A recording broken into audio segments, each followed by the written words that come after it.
I mean, I already do have one clarinet quintet, traditional clarinet quintet with a string quartet plus clarinet.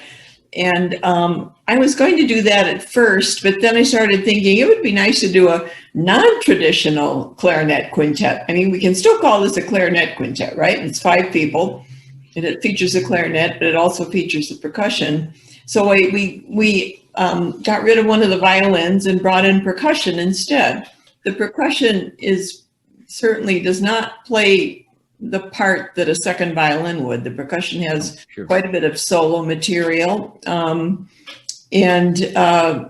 So I just, I like colors a lot. I like to do different sounds. And it offered a whole new area of sounds to have the percussion, not just drums, but I like to use the mallet instruments a lot, like the vibraphone and the glockenspiel. And in this piece, there's a lot of tubular bells, the big, long, hanging, some people call them chimes. So I use a lot of those, and of course, drums too.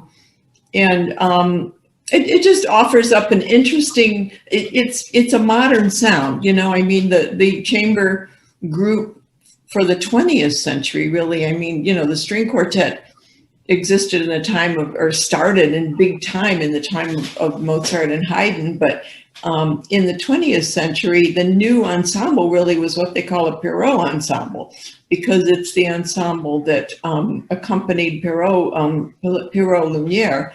And so it's a mix of instruments, 2 strings, 2 woodwinds, flute and clarinet, and percussion and piano, and often voice.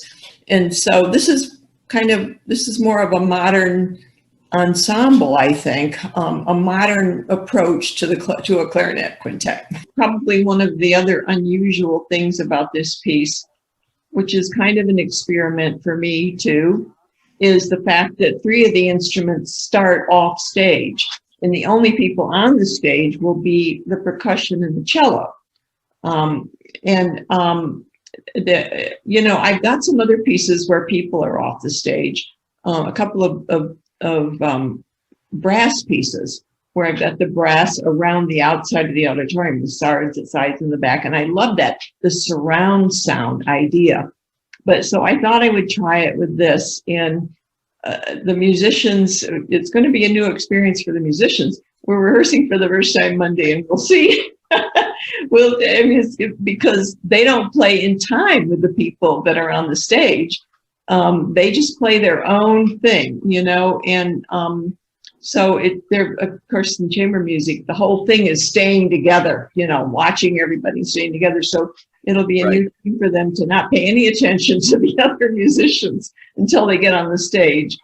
But I think it goes, this whole piece is kind of pictorial and maybe a little bit personal too. And it's called Justice March. It's all about marching for equality. And the first movement is called Gathering. And I'm imagining people coming together from all over the world, not just in America, but people of different cultures coming together. And so the 3 musicians start pretty far away, actually, and they're playing, some music, but they're gradually walking toward the stage, sort of like gathering. And then by the second half of the movement, they're all together. This is the first time that I've played a piece where I don't start in my seat. So I've been practicing how I'll walk and what it will feel like to play. I love the melody that I play at the beginning. It feels very meditative and very reflective to me. What Margaret has written in the clarinet part. But I think it's a beautiful set of notes that I sort of ruminate on at the beginning, and I think the audience will really love it. One of the interesting things about being a percussionist is an attempt to blend sounds with strikingly different instruments. And so when you're in a string quartet, the blend is quite easy, right? We're just talking about different voices of the same family of instruments. And then when you have the clarinet quintet, what is so wonderful about the ensemble is the subtle change, as Ellen was saying, the vocal quality of the clarinet amongst the strings But now we have this really expanded palette of colors available. And so my role in a lot of Margaret's music that I've had the pleasure to play is to really kind of throw wide open the door of colors that are available in the sonic universe that we're all experiencing.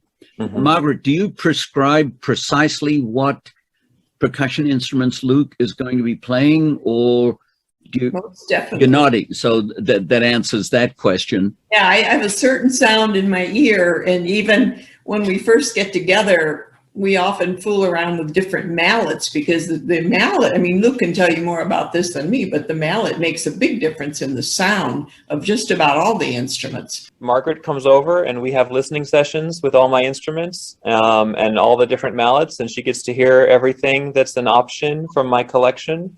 And so then she can take that experience home to her writing studio and put it all together in amazing ways.